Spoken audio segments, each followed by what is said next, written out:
You're listening to the After Movie Diner with your host, Jon Cross. Well, hello there. And, Hello.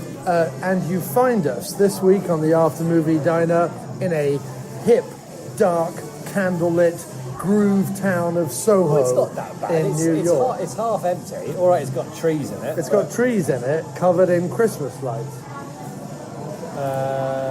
Well, kind of white lights. Yeah, but it's nice. White Christmas. Oh, it's Look, nice. Look, they're not charging us $30 for a burger, which True. the first place we wanted to. True. They're barely True. charging us 10. True. And they've got an A. True. I might just go for the double cheeseburger. All right. I'm definitely going to go for the brat Double first. cheeseburger with bacon. Ooh, that But does yeah, sound you good. find us here in, what is it What's it called? called? Groove Town Central? No, we're always in Groovetown Central, mate. Soho Park. Oh, that's fine. You find us in Soho Park, which is, hi, how are you doing? Good, how are you? Excellent, thank you. What can I get for you guys? Can I get the bratwurst sandwich? Sure, would you like anything to drink? Yeah, a cup of black tea. Thank you. I would like a classic park cheese, please. Can I get that without the pickles and without the tomatoes? And I'll have that with bacon and with fries, please. You replace the vegetables Yeah, I'm replacing the vegetables with unhealthy stuff. with bacon, which I think is a fair exchange. What do we got? Fountain Delights, old school. Oh, I will go for your vanilla cola, please. What's the brand you have? We use Pepsi and then like a vanilla syrup. Okay. Is that okay? Yeah, that's fine. And the orange soda? For the orange soda, we use soda water, a clementine Right. syrup, Yeah. and Oh, so you make it in-house. All right, yeah, no, vanilla cola sounds great. Let's do that. Boom. Lovely. okay, great. I'll be right back with your drinks. Thanks so much. No problem. Just one second. See, that's nice. They make their own stuff, and it's not pricey.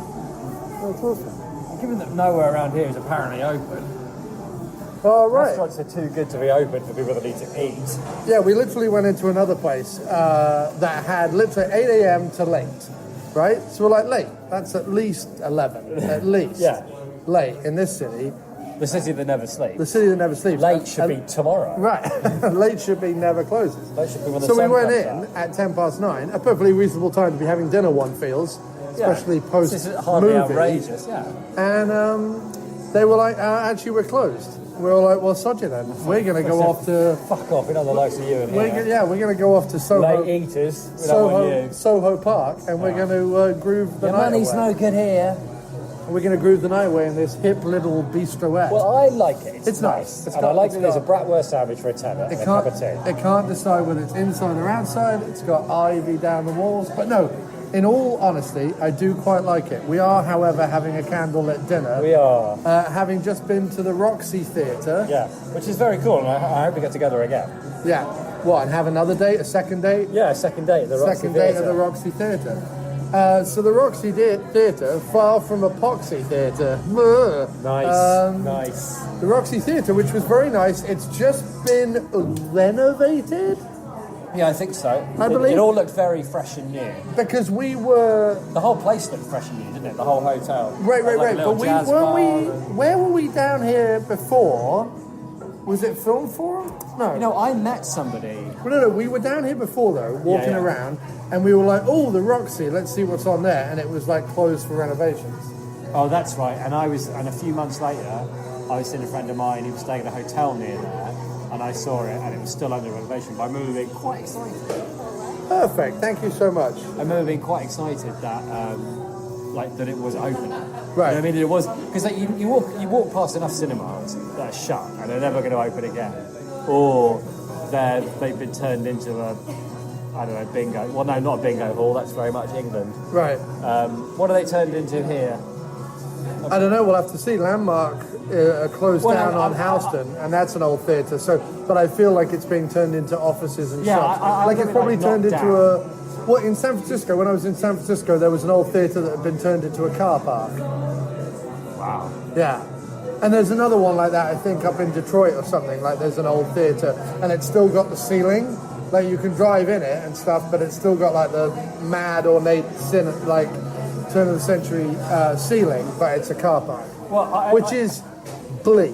Yeah, it's pretty bleak. But then it's Detroit, I imagine quite a lot of things. No, but San Francisco as well.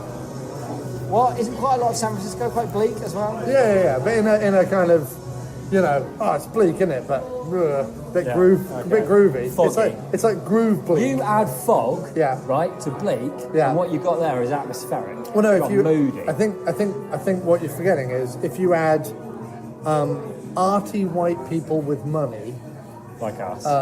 not really. Well, we're arty white. Well, I'm not We're very more farty white. farty white people without farty money. white people with no money. No money. I have a flat cap, like I have money, but I have no money. Yeah, you're very much living the hipster dream without the Without the money, necessary the financial backing. Right. No one's going, oh, I love your moody photography of cobblestones. Let me give you $1 million. Yeah, thank you very much. That is a gigantic cup of tea. Look at that. See? What were we talking about? Wanky tea bags. Right, but actually, to be fair, what they've done is, like with the soda, I'm guessing, they have actually because they said like loose black tea. I was like, oh god, they're going to make me put it in a fucking thing, and be all. But they've tied it in a bag, right? For me, right. So what if they brought me loose tea? You know what I said to them? I said, is there any chance you can put that in a bag? Right. So and they have actually put it in a bag for me. Right. So I feel like, all right, fair enough. And the water is boiling. Good. Okay. All right then. So I'm happy. All right, good. So, the Roxy. The Roxy. No, Roxy Theatre. So what I was going to say is, I need milk. Weirdly, in the same way that in recorded media, we're in something of a boom when it comes to Blu-ray. Not us personally. No, fuck no. Yeah. I'm not in a boom, mate. I haven't been in a boom. Because what we're doing now. I'm waiting for the boom. What we're doing now I'm waiting is, for the boom. is recorded media. What we're doing now is media, and it is being recorded. No, I meant more like Blu-rays and DVDs. No, I'm just saying that we are doing recorded media, and we are very much waiting for the boom to happen. Right. We're waiting for our boom. The podcast boom has been, gone, been, and going again. The podcast bus has driven past us many times. Many times. Round but us, it is really. there. Round us, it is, really. we have and seen it. We have go, seen the podcast that's bus. the podcast bus. If only we thought to have done, I don't know, There's true no room crime only open podcast. till late. Yeah. If only we thought of being a famous ex-stand-up comedian, or if we thought... If we'd had talent. Well, no, or if we thought to do like a true crime story, or... We could do that.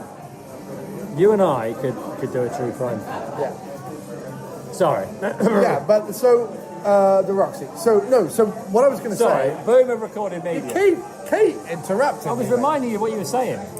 So boom of recorded media, mate. Boom of recorded media, Blu-rays and DVDs are plentiful. All over the place. Plentiful Blu-rays of your special editions.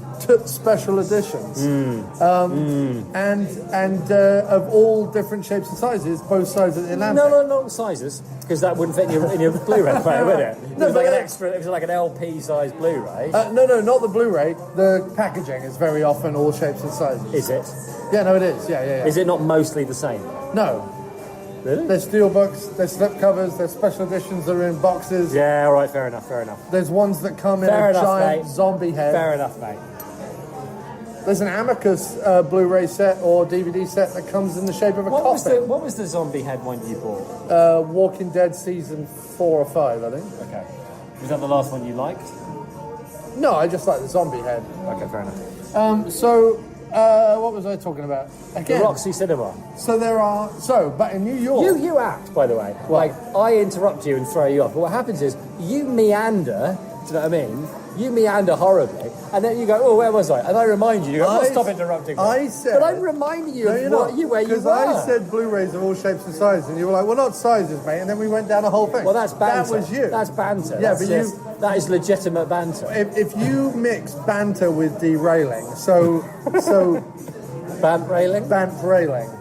You do bant railing. Deranting? mate. Banter, No, I think bant derantering. I don't think we want to combine words. That's like the thing you were saying earlier. That's about, like Netiquette. rediquette and netiquette. Yeah.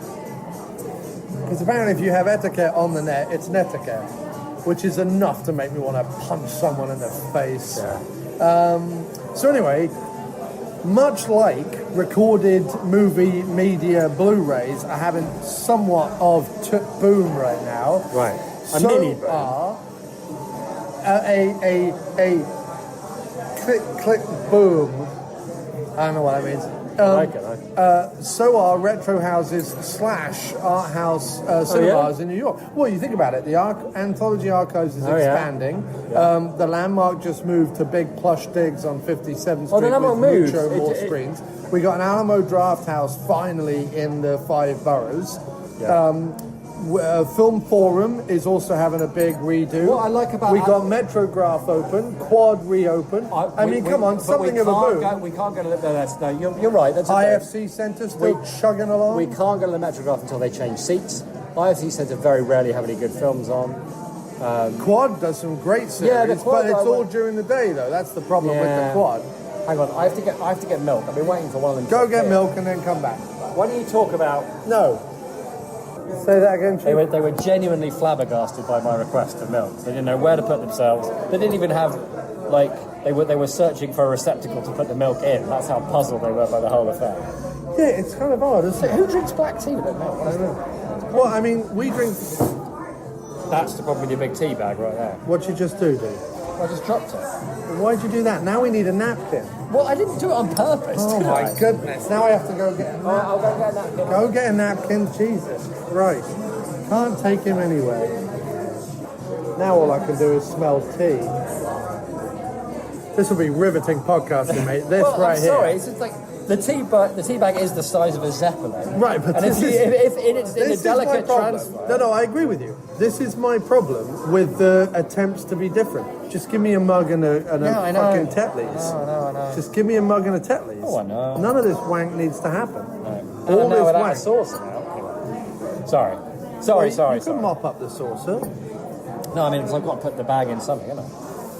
All right, we're all right. We're all set. We're all right. Everything's all right. We're back on. What I was trying to talk about was that art house took retro houses having something. And we very much reaped we are set to reap the benefits with our movie passes. And our ability to want to see weird films. What was the other one? The city cinemas. They're not all retro, but they have their odd little weird screenings, right? That's true. And the city of Cinema Village. Cinema Village is the one I'm talking about. Yeah. Right. They have the odd retro thing. So, with that preamble, which most people have either turned off or... They're all dead now, they've all killed themselves. all killed themselves. Much like the branch... Why don't we talk more about the recorded media boom? Well, I am David Koresh, and this is my Waco. Right. I imagine Bradley Tanks will roll up at any point and start firebombing my face. You're one of my absent-minded followers. One of your sandwich makers. Yeah, one of my sandwich makers. Speaking of sandwiches, here they come. Cool. Nice. I got the cheese with bacon. That's the bratwurst? Yeah, cool. Lovely. Burger with bacon and doodads. Wow, I got mustard and ketchup here. Thank you. I wonder if they blended their own ketchup. I wonder if they got somebody out the back squeezing ketchup with their thighs out of ripe plum tomatoes. How's that? You happy with that? Oh, great. He's going to be miserable the whole show now. No, it's all right. It's just a bit dry, that's all. Well, what do you want for nothing at 9:10 at night? I don't know. Something that's not dry. But I made that apparent. It's all right. It's fine. What is it? Oh, look, they've given me a swanky chip fork. Also, a little bit disappointed that you got chips, English chips, and I got American chips. Right. Well, you can have some of it. Right. I'm quite happy. I'm just a bit disappointed they didn't butter the roll. Dude, you take some fries, mate. You go hog wild on my fries, mate. Thanks, mate. I will not eat all of these. However, it is in paper, which we did discuss earlier. So all things come round in the end. Look at this. This looks like my burger, because of the lettuce in it, has some sort of mad wig. Looks like it's got some mad green Halloween wig made out of It looks tinsel like and snot. who's the woman out of Scrooge that plays the? Oh, the high pitched one. Yeah. What's her name? Carol Kane. Carol Kane. The burger looks like Carol Kane. I am eating Carol Kane's face right now. Lifetime dream, mate. It is living the dream. So Right in the middle, when you anyway, get to the mustard and the onions, it's all right. it's funny, we're 15 minutes into the podcast, we haven't even mentioned what film we saw. Right. So what did we see? So we went to the Roxy and we saw, so this was my theory. Right.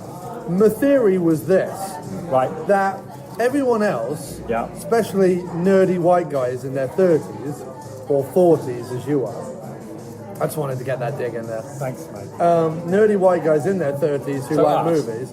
Everyone else who does a podcast will be talking about Took Black Panther, because Took Black Panther is the big release this week. In fact, it's taken more money in 1 week than any other movie ever in the history of movies. Oh, really? I think so. I thought it was a third, mate. It's certainly more money than any other comic book movie ever. Cool. In a week, I think.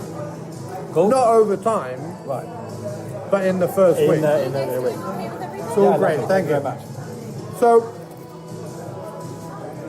I took the executive decision. I went, no one wants to hear us bang on about Took Black Panther when there's a whole swathe of podcasts doing that. Now, all those podcasts will be very, very successful because everyone wants to hear their favourite podcast talk about Took Black Panther. Right.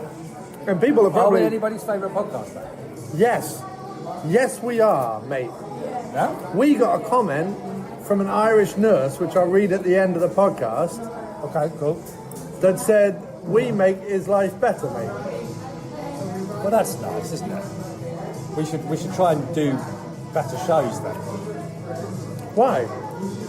If what we're already doing, mate, is already improving his life, why put in the effort? Yeah, fair point. So instead of doing Black Panther, which people want to hear, which we want to hear, we're going to do a show about a film that people don't want to hear about. yeah, we're going to do a film, a podcast on a film that even the director was like, wow, it's a load of old bollocks, isn't it? Did he? Yeah, kind of. I mean, I can see why. We're going to do, from 1973, Ganja and Hess, which is tangentially falls into the era of what is now commonly known as blaxploitation. For anyone who's heard me talk on the subject of early 70s African American cinema before, I pity you. I pity the fool. I've done it a lot. I've talked to a lot. I know. That's why I'm pitying the fool. All right, so people know my theory, but my theory is that if you're going to call it blaxploitation, Right. that is an era, not a genre. And the reason why I say that is because there are multiple genres. There was African American westerns, there were gangster films, there were detective films, there were action films, there was comedies, there were biopics, all sorts of different films. And famously, the era starts with Sweet Sweetback's Badass Song, which was a rough and ready around the edges, fairly arty kind of gangland thriller action thing that kind of very heavily comments on what was going on in the African American community at the time. And I read one review of Ganja and Hess, the movie we're talking about, that if like Shaft is the Beatles and Sweetback's Badass Song is the Sex Pistols, then Ganja and Hess is like John Cage. Meaning it's like atonal madness compared to the Sex Pistols at least had a beginning, middle and end to a song, even if it was very rough around the edges and very loud and noisy, it was still something. Yeah. Whereas Ganja and Hess is what it is. So, essentially, someone gave the director, who I should really look up, Bill Gunn. Bill Gunn. Okay. Someone gave the Who director... needs to look things up? Bill Gunn. When you have Jim Wallace sat opposite you. Well, you need to look things up. Quietly judging you. So you're not looking at Jim Wallace's face. That's why you need to Or look have to things hear up. his voice. Yeah, right, fair enough. Yeah. No, I do see that now. So a production company came to Bill Gunn, who was a renowned artist, right, in the African American community, I have no idea. and maybe even a photographer and or sometimes filmmaker. No idea. But I No think reason. so. All the bratwurst is in this half of the sandwich. I'm not complaining. Right, I'm complaining a bit. Right. But anyway, so Bill Gunn is given money, quite a bit of money actually, by a production house, and they say, go off and make us a black vampire movie, much in the vein of Blackula, which had been a success. And what he did was, he said, blow that for a game of soldiers. I'm going to take your money, and appears to go off to a semi-stately home in the countryside, get stoned with his mates, and make a somewhat incoherent vampire film in which it's not even a metaphor that it's about addiction. It clearly states it at the beginning of the movie that this is a metaphor for addiction. Yeah. So the coherent bits of the movie play out much like one would expect a drug movie to play out. The bits you can follow. So you have I get hooked because I have a weird mate who comes to my house and kind of gets me hooked on the drug. You have how do I get hold of the drug? How do I live with the drug? How do I deal with the drug? And then you have, now I'm alone with my drug, how do I then find my companion who I will share the drug with? And even though that is incredibly destructive, it will also keep her with me and we will be tied to the drug together, kind of thing. Right. But all with the vampire metaphor. So we see the film stars Duane Jones of Night of the Living Dead. It's his only other lead role, although he only says about 4 things throughout the whole movie. What did he do between Night of the Living Dead and this thing? Because Living Dead is 68, right? That's 5 years. Well, I have to say, I don't know a lot about him in terms of what his life was. I don't think he was just an actor. I think he had a life in Pittsburgh doing stuff, but I don't know what. And he's a bit part in other things. It's just in this and Night are the 2 leading roles.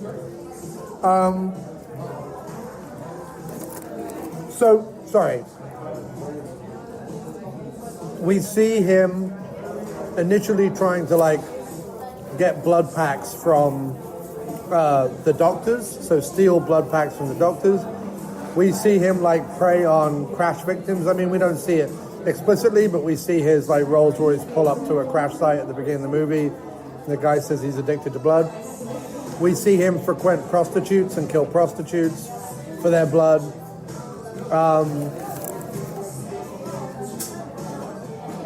And the weird mate that is meant to be his, because he's a doctor, a geologist, and a historian. The main guy, Hess, Duane Jones. I didn't get that, but okay. Yeah, he is. So at the beginning, we see him meeting this guy who is going to be his assistant. This guy actually turns out to be, played by the director, Bill Gunn, turns out to be something of a neurotic, suicidal nut job, who, far from assisting him in anything, sits around, drinks his wine, eats his food, and babbles nonsense. Almost kills himself up in a tree. Hess talks him out of it. He then stabs Hess with an ancient African dagger that is from a land that is referenced at the beginning of the movie and briefly at the end of the movie, but it's a made-up country. It doesn't exist, but it's like an ancient African Isn't that when he tribe. becomes a vampire, though, at that point? Uh-huh. Yeah. So the crash bits before... I think that's a flashback. Or Oh, something. okay, all right, yeah. I think. I don't. I mean, again, it's flash forward. It's not consistent. Yeah. Because a lot of it is dream sequence. A lot of it seems to be these echoes of this African tribe that Right. have imbued him with this everlasting life. There's clearly some books written on it because he finds out the way to redemption or salvation through the book. Right. It kind of explains it. So there's some ties to old African tribes. There's some ties to and some comments on slavery, but it wasn't exactly clear. No. And it may be again to the audience at the time. It may have been a lot more clear. I don't know. And I did want to, like, one of the things I was thinking of while watching it is it's a very difficult movie to talk about because on one hand it is a completely wanky, ponderous art film, but it feels difficult to just say that and put a full stop on it because a lot of it is clearly talking to the thing, right?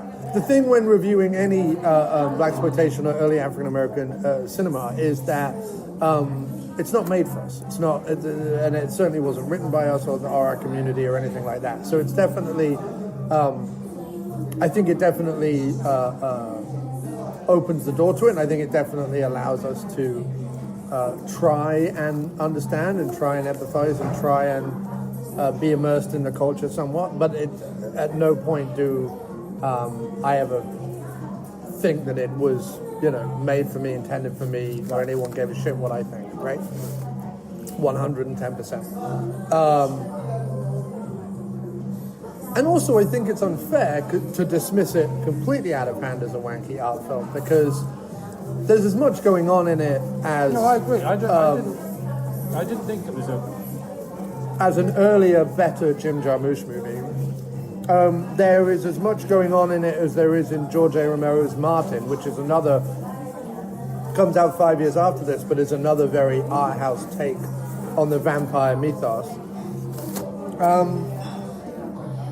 There is something to be said, though, I think, that, I've always had this theory about genre films, and I've always put a lot of those early 70s movies in the realm of genre films. Like I said, they're detective films, they're action films, they're horror films, they're whatever. Films. They all have one thing in common, they're all films. But no, so I've always called them genre films, and the thing is I've always said that genre films, I think, are a much better expression of a culture almost than, to me anyway, than the art films. And that goes for sort of almost anything. That goes for our art films or anything. Like, I would rather watch an action movie that happens to be about child trafficking or whatever it is, like it's making a point about something, or Vietnam or whatever, like it's making a point about something, but it's also an action movie because it's that old thing of a little bit of sugar lets the medicine go down, right? And I think that you learn as much about, and maybe you don't, you see, again, this is a difficult thing to say, but I feel like I learn as much from something like Bucktown or Shaft or one of those movies, if not more so than I did from this one in terms of the culture. Because I think that something like a Shaft or a Bucktown, I understand the human conflicts, I understand the humanity of it, so therefore the artistry doesn't necessarily matter because I'm already getting the message. Yeah, I know what you mean. I mean, I think the thing I thought,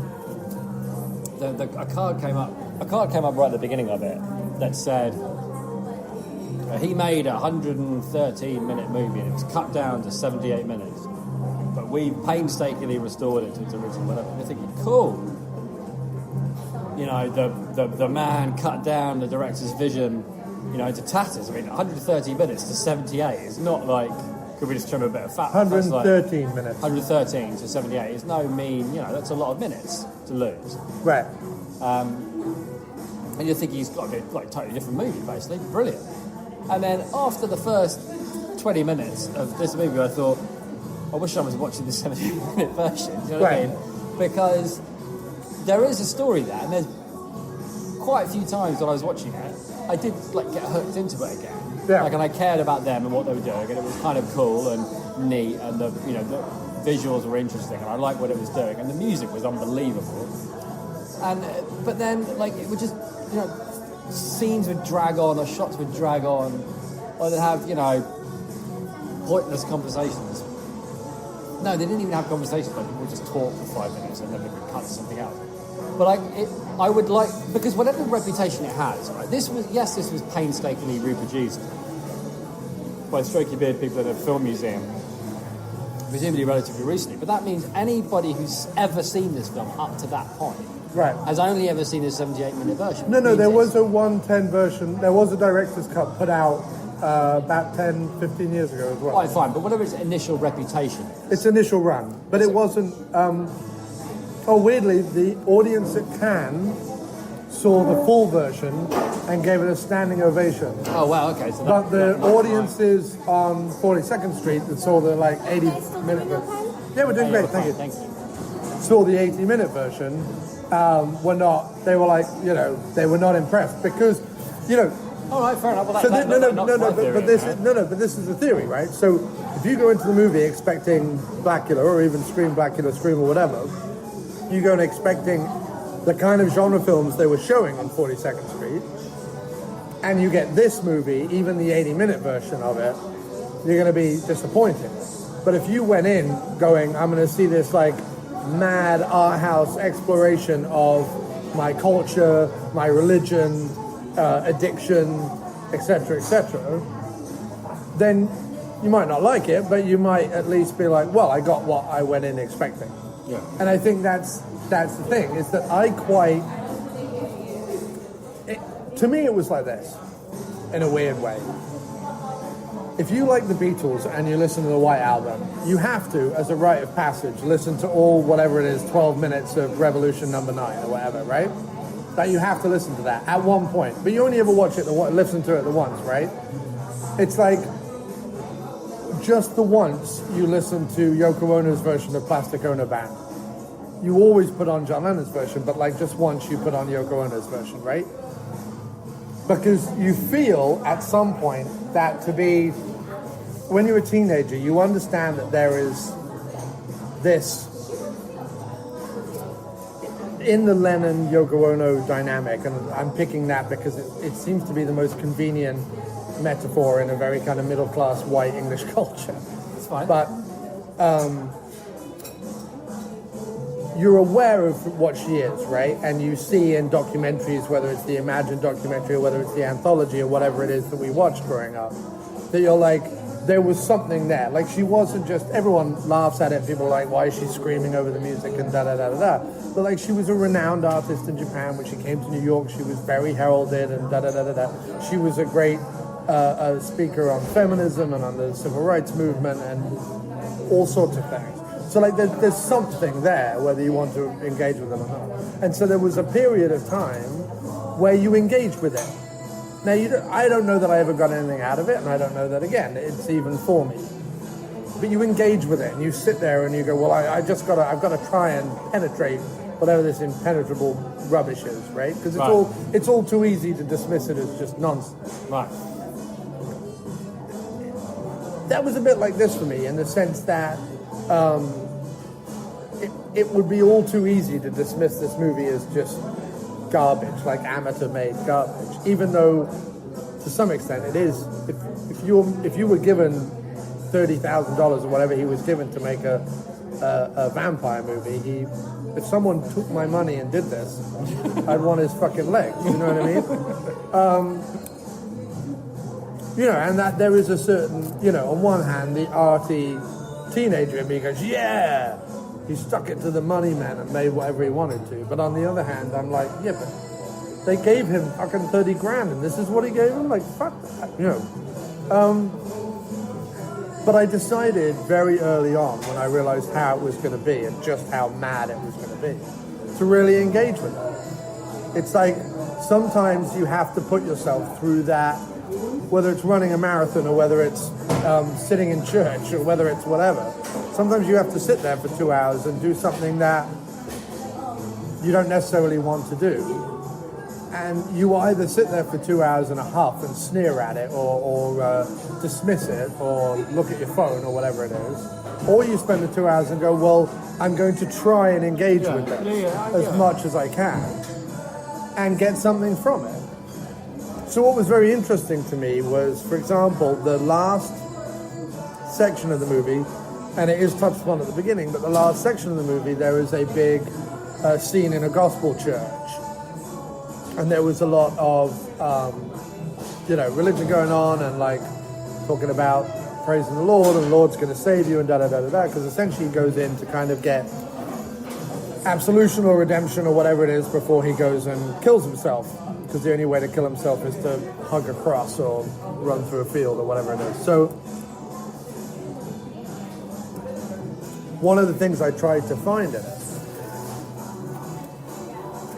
because there's always that disconnect, there's always that weird thing that you see in a lot of these movies from this era, especially from the culture, is the drug culture and the violence culture coming up against the religious culture and the incredible amount of Christianity that there is in the culture. And what was interesting is if you see the movie as this primal scream throughout this drug addiction. Call for the night. Is there anything else I can get you guys for food or drink? No, wait, but I'm just finishing up the fries. Thank you.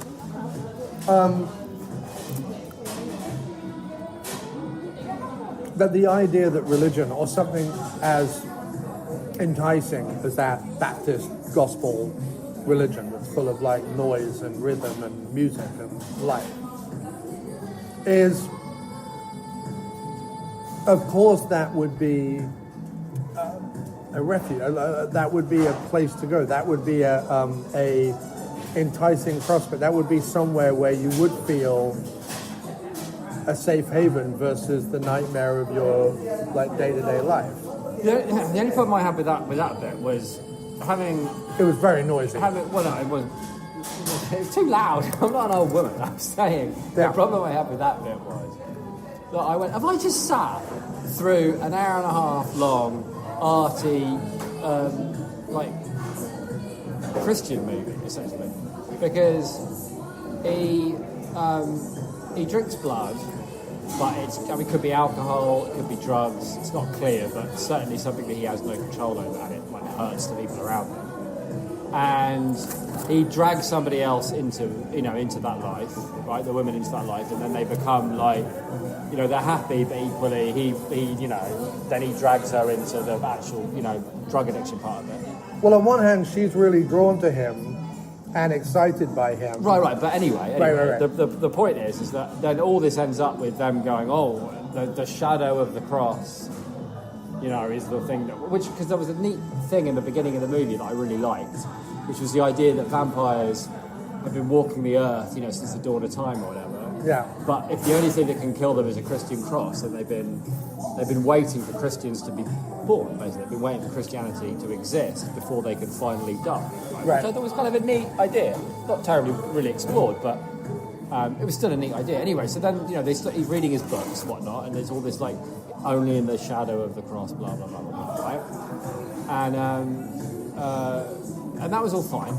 And then it turns out he just goes to a church, and then the preacher bloke starts waving his hand over him, he goes, I come, do you accept Christ? And he's like, yes.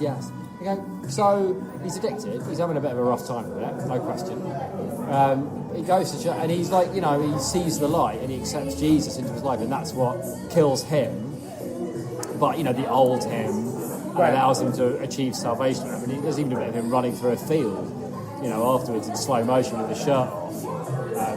Which is all a bit Boy Zone video. Do you know what I mean? Like that bit was a bit like that's a bit of a Boy Zone video there. Well, not from 1973. No, but true, okay. but still. And I remember feeling a bit cheated by that. I remember thinking, I don't know if like this, it's a bit.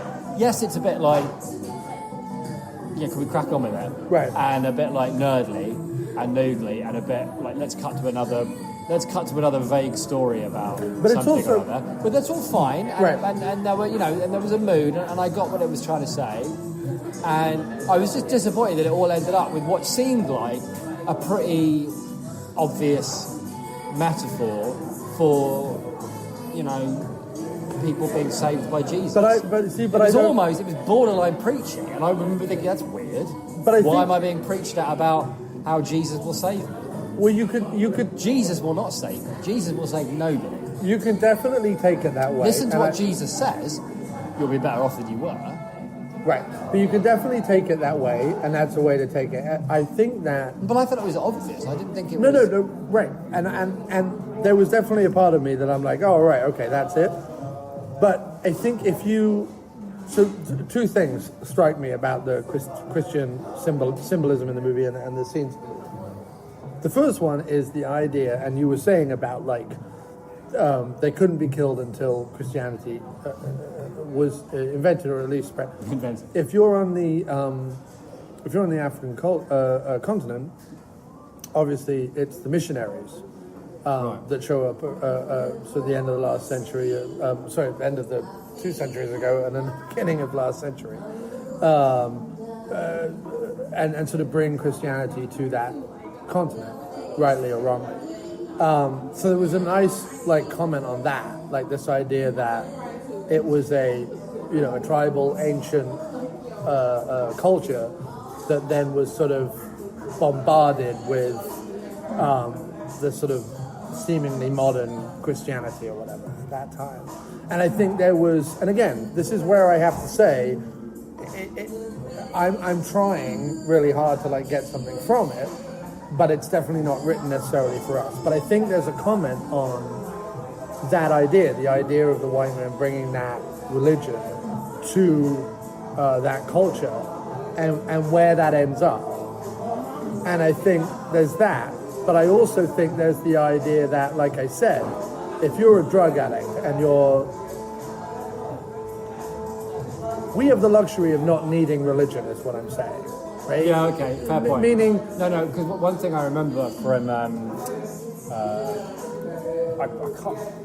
I think it's from Infinite Jest, where there's the idea in Alcoholics Anonymous that... It's the first time I'd come across this idea in Alcoholics Anonymous that you absolutely have to believe in God. It's not and it's not in a culty way. It's that the only way you're going to get over your addiction, the only way that you can ever transcend it, is to hand responsibility of it to somebody else, to a higher power. And without that absolute concrete belief in that, you're never ever going to give up. Right. You'll never beat it. And that was always very interesting to me. So I do get that. And I'm not saying it wasn't value. I'm just saying in that moment. No, I get it. Because the problem with doing things where you're filming, which is clearly what he was doing, he just filmed things in ways that interested him and in ways that suggested meaning to him without feeling the need to necessarily land on anything in particular. It wasn't like, I'm making an action movie and I want to make a point about Vietnam, so I've got to make sure that I get that in there because otherwise it'll get lost, right? So you have to. But if you're just filming scenes with okay, you guys just there's a bit where they were laughing with each other in a corridor, and that was blatantly, and that went on for quite a long time. But that was blatantly just fuck around. You know what I mean? It wasn't I need you to go here and then you come. There was no choreography. Exactly. No, right. Just whatever. And that can work really well if you're just trying to kind of drag things up about what you feel and maybe what the actors feel and whatever's going to be inherent in that story that interested it about you in the first place, right? Yeah. Interested you about it in the first place. But sometimes with that, when you just film a part of it, you go, yeah, and it'd be cool if then he goes to the church and he gets saved. Is that all you end up filming at that point? Having it been a film full of suggestion, and could be this, and could be that, and how's this making you feel? Weird, because a lot of it makes you feel weird, especially with the music and the soundtrack is very, the mood is really heavily tied into the soundtrack. Right. And then you just film a guy being saved by a priest. There's literally nothing else going on there except a guy being saved by a priest. There's no metaphor there. There's nothing to be read into it. It's just you're filming it, but that's the only thing that's happening. You know, and how it ties together with the thing before it and how after it, maybe there's something there. But it was just... No, but I felt considering... It was out of place because there was no ambiguity about that scene. It was just what was happening. But it made me feel empathy rather than... Like, I'm no religious guy at all, right? Yeah, and, okay, and I'm fair not point. going to buy into any kind of... Gobbledygook? Hocus pocus? Well, I'm not going to let a movie... Like, so... Flim flam? Is it knowing the Nick Cage movie that at the end of it, it's like a numbers thriller that's like, oh, all these numbers are adding up to the end of the world, and then all of a sudden the end of the world is two little fucking children are angels, and they go off and live on like an Eden-like planet while they all hug each other, praise God, Yeah, and but the that was fucking nuclear bomb goes off. Listen, Hang on a second. But that was pleasingly bonkers. No, it wasn't. I got to the end of that movie, so talk about cheated. I got to the end of that movie, and when that happened, I was like, the aliens are angels. Go fuck yourself. Like, I was really upset about that. No, but I'm saying I was really upset about it. Fair enough. At the end, and I was. Like, I came out of the cinema going... Oh, if I'd seen that in the cinema, I would have been very angry. I was like, that was a fun thriller, and you had to go end it with fucking angels and kids dancing through meadows. But of I watched a Nick Cage film with like 1.5 stars with John at midnight on Netflix. So when it ends with angels as aliens, you're like, yeah, well, I'm not surprised. Right. All I'm saying is, that to me is a movie where you're ramming your... Let me finish. Where I, as a viewer? the A consumer. No, I felt... An art consumer. I felt like cheated and attacked by the director's or the writer's religion at the end of what was a fun thriller. This movie, on the other hand, can lay no such claim. It's not a fun thriller. It's not a fun thriller. It's not it's not even really a linear story in the traditional sense, and it's very haphazardly put together. However, something happened, and again, this is talking about like me trying to engage with it. Fair enough. Something happened throughout the movie, and I think it had a lot to do with the actress who played Ganja, who I thought was actually very, very charming on screen, even when she was given nothing to do, even when all she was doing was berating the help, which was, again, a little like a rough kind of, even in that culture, we're going to berate the help kind of commentary or whatever it was. Like, it was just weird. I got something different. What I got from that was that he's been living this like cozy life, and she's very much. Well, there's that. She'd only just arrived. There's that aspect. So I just got. There were aspects of it that were and it ties into the end as well. I think, which were like there was some traditional narratives being alluded to give it some kind of structure, and I think one of them was like. New woman breezes into like rich lonely man's life, right, and disrupts it, and they fall in love. And like what happens at the end with the dead, because it's the dead help lying on the ground. Yeah, it's the husband that's running, right? No, it's the guy that they have over and her first kill. The guy she has sex with, who's his friend from the rec center. Oh, it's him. Okay, all right. He comes back to life. Or maybe he wasn't killed in the first place. That's what I got. I got that she hadn't killed him. Okay. Yeah, because she does say he's out in the field wrapped up in plastic, and she's like, he's still alive, he's still alive. Oh, I didn't hear her say that. But that makes sense. Anyway, but what I'm saying is... Well, it doesn't make sense that he was naked in a swimming pool without a scar on him, but all right, yeah, okay, I'll go with Well, that. the scar was only on the back, though, and all we saw was blood. We didn't see any... That's why. I guess so. Yeah. I mean, it's anyway. It doesn't really matter. Yeah. My point is that I think that bit with the help was meant to be more about her disrupting like the comfortable existence there, right? Rather than any necessary comment. Yeah, because there's another way to look at it, and the other way to look at it, like you're saying, is that halfway through so they get married, they fall in love, they get married. She finds her dead husband in the basement. Right. Has a little bit of an existential crisis about it, but then essentially... Well, she more like has a tantrum. Right. And then she tells a story about how, like, her mother was a really mean mother, so therefore, from that moment on, she said, I'm just going to look out for myself. Yeah. And what's interesting about that is essentially the ending, to me, says, that once Hess is gone, Hess is Duane Jones, the vampire, she kills the help, and then her boy toy, who she had it away with earlier in the movie, and was her first She takes over the house. experience to kill. She takes over the house, and he comes running out of the swimming pool, stark bollock naked, running towards her. And she's- And then she kind of looks at the camera with a coy, as if to say, I got mine. I got mine. Which That's what I'm saying. Like, if you edited it into an 3-minute version, but I'm not necessarily happy with the sexual politics of that. No, I agree, and I got. I mean, it's fine, but I got a little tinge of that too. But I think maybe the way to look at it is rather than But we are all assuming- women, you can't trust them. I think maybe it's more. But he was an asshole. He was cheating on her with the prostitutes and killing them. So, I mean, I don't know. Are we meant to look at it that way? I don't know.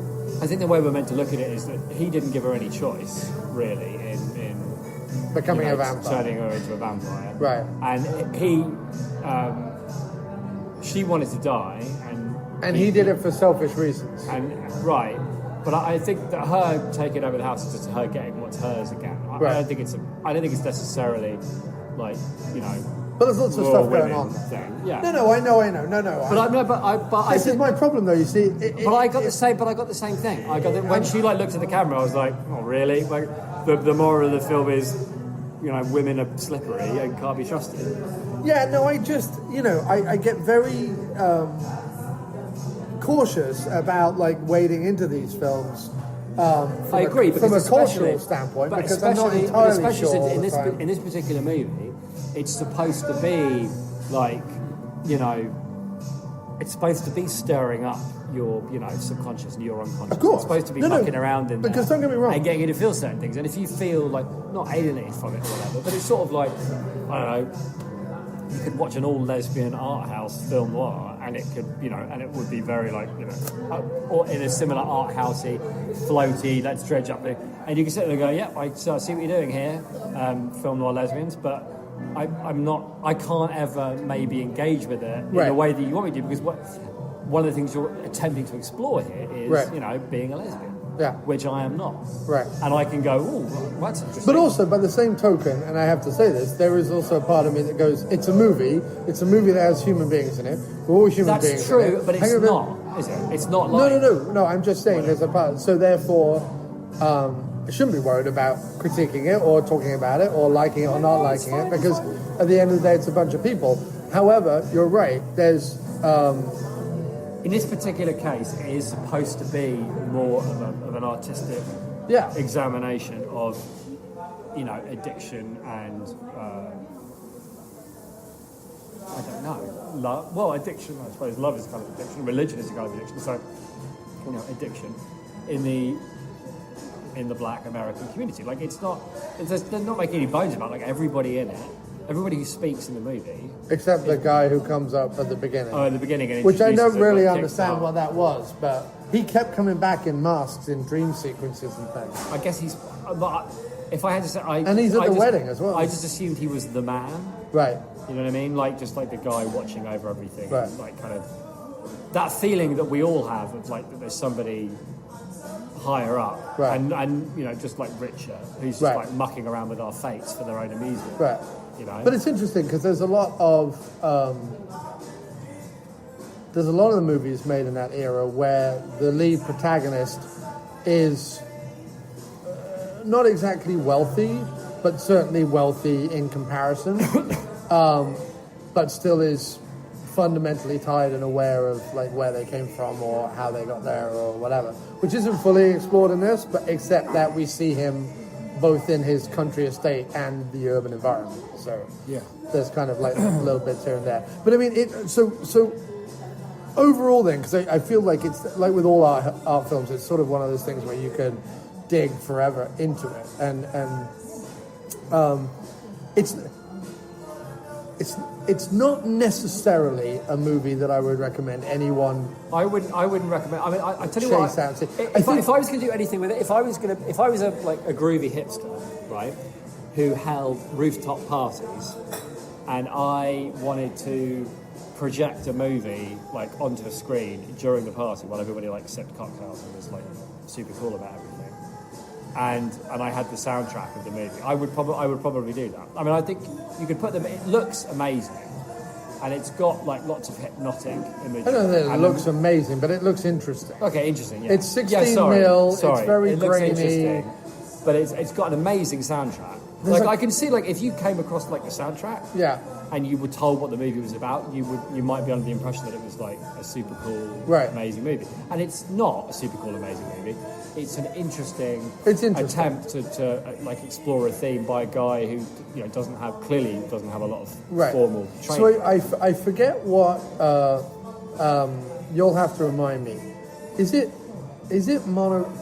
When again, it's another John Lennon metaphor, but like, what was the live? It's live in Toronto, isn't it? Where it's like him, Clapton, and someone else.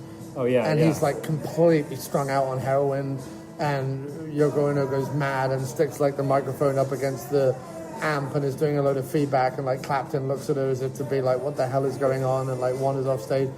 That's live in Toronto, right? Maybe, I'm not sure. You would know more about it than me. So again, that was another. Of course, yeah. Sorry. So again, that's this example. It's almost straight down. I think it's one extra dollar. That's another example, meaning that you could grow up a Beatles fan, grow up a John Lennon fan, even maybe go down the road of a Plastic Ono band, which is a little bit more weird and esoteric. You could, Springtime in New York and various other. New Yorkers seem to really like John Lennon's solo stuff. Right. But I'm just saying, you could go down that road, right? And we all did. And at a certain point, you come to, like I said, either the Yoko Ono B-sides, or you come to Live in Toronto, where he is like screaming into the microphone, has the full beard, the incredibly long hair, and is absolutely like fucked up on heroin. Like, he sings the whole thing, and you can see like horrible yellow like spittle in the corner of his mouth. Like, it's utterly gross to watch, but it's like also mesmerizing, and it's filmed on like 16 millimeter, and it's like the grungy, gritty version of Woodstock. And considering how grungy and gritty and dirty Woodstock was, it's sort of. But and there's a concert video of it, and there's an album of it, right?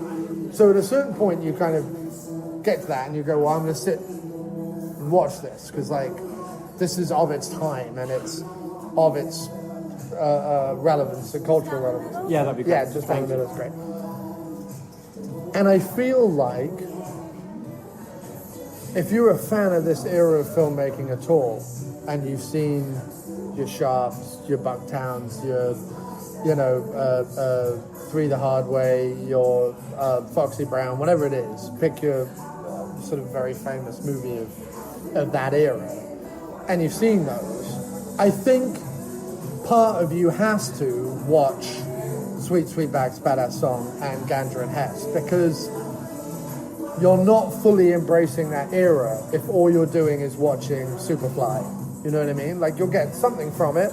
You'll get maybe something that you weren't getting before. But I feel like there's a part of you, if you really want to... There's a part of me too that when I'm watching, I think this belongs like broken up into 2-minute clips that are going to be like bookended by Melvin Bragg. Do you know what I mean? Go, clips from Ganja Hess in the 1970s. Right. You know what I mean, like that kind of thing, like Melvin Bragg's blaxploitation or something. Like, you get. Well, like it wouldn't be Melvin Bragg; it would be Mark Cousins. This would be like the only one that Mark Cousins would like. No. I'm saying it would have to be Melvin Bragg. It would be like a history of like Black American culture in 1970s or something. What, by Melvin Bragg? By Melvin Bragg. But that wouldn't make any that's what I'm sense. saying. No, but do you know what I mean? Like, I like there's parts of it that are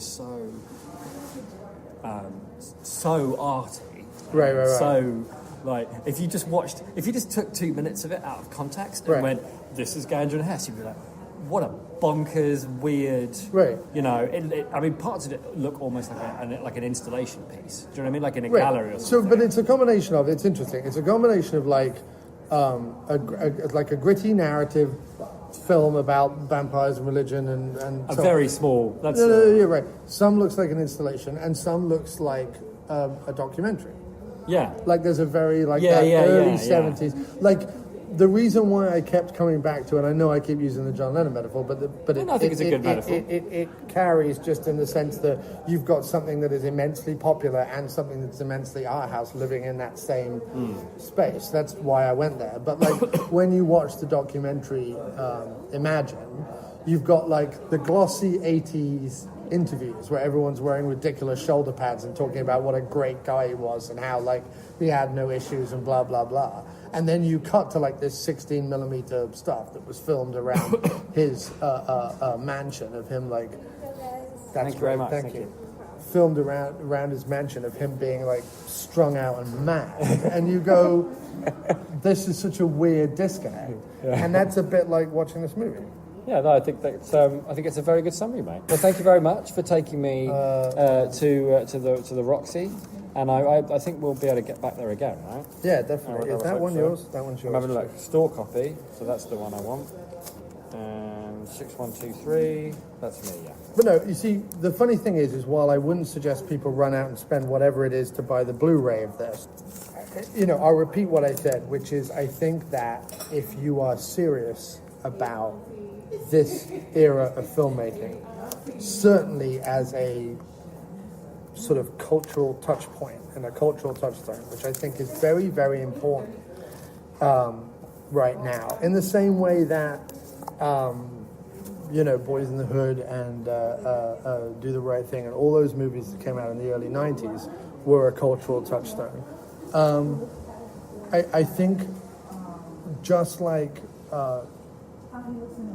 looking deeper, whatever era of cinema, it doesn't matter what culture, what era of cinema it is, you do yourself a service by going down a couple of notches, whether it's down into B movies or C movies or straight to video movies or shot on VHS movies or independent movies made in the Midwest in 1983 or whatever it is, trauma movies, whatever. You do yourself a service just because you are engaging yourself in a completely different visual thing that you're going to get from Hollywood, right? Yeah. Even grungy Hollywood.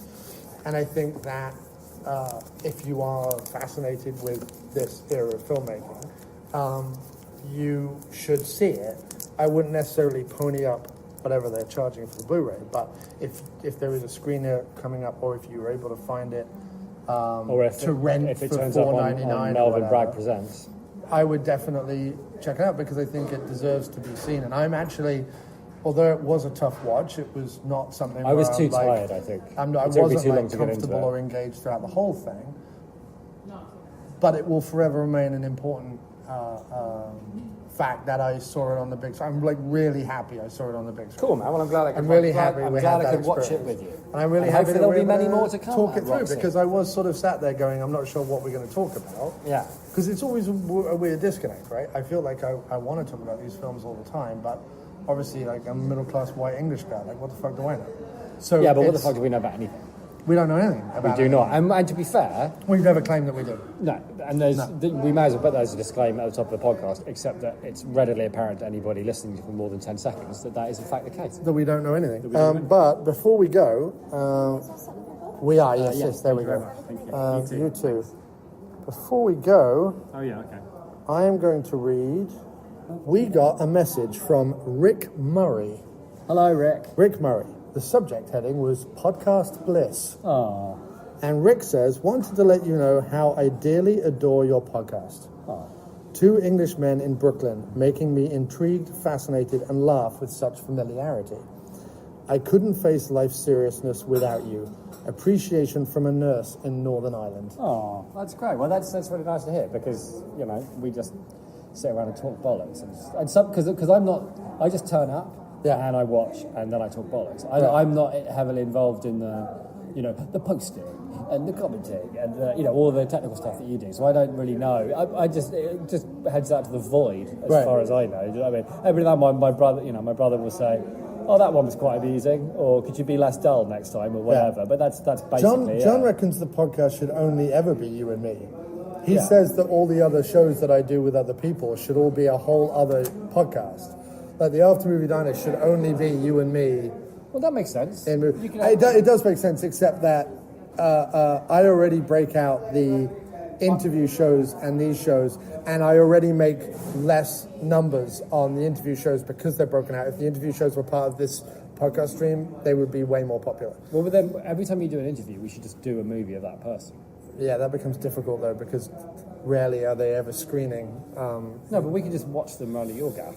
I know, but that's a whole other That's thing. true. Anyway, thanks very much. thanks, Rick Murray. That was wonderful. And do write to us again. Yes, and we will read it out, and then we'll say Thank nice you things. for doing good work in Northern Ireland. Being a Yes. nurse in Northern Ireland cannot be... Presumably a lot more useful than whatever it is that we do, Yeah, which we're well- not even sure of. Right. In Exactly. our day-to-day lives, let alone this. And with that, we're off. Cheerio. So there you have it, a nice, short and cheery episode of the After Movie Diner. But if you want more me, and let's be fair, who doesn't want more me? You can catch me this week on the Bloodbaths and Boomsticks podcast, talking about all things Donald Pleasance, and over at the Hold the Mayo podcast, talking about toilets. All will be revealed if you listen to those episodes. Bloodbaths and Boomsticks podcast, all about Donald Pleasance, and Hold the Mayo, we talk about toilets.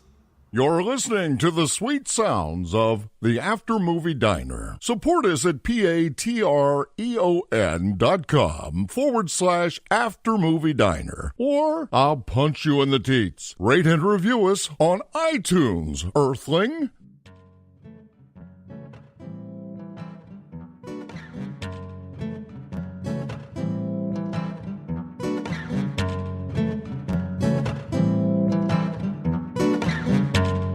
Well, back in 2011, I find a movie going to see. A film by Jim and John Movie starring Iggy Pop and me. But when the show was over, I'd nowhere to go, so I ended up in a bar, sipping my bourbon and feeling low. One night, this wild-looking guy called Frank came over and asked me why I looked so sad as I drank. I told him about my post-movie blues, and then I saw the light in his glass eyes. He told me to go to the After Movie Diner. I'm surprised you don't know there's no place finer. Come on now, let's go.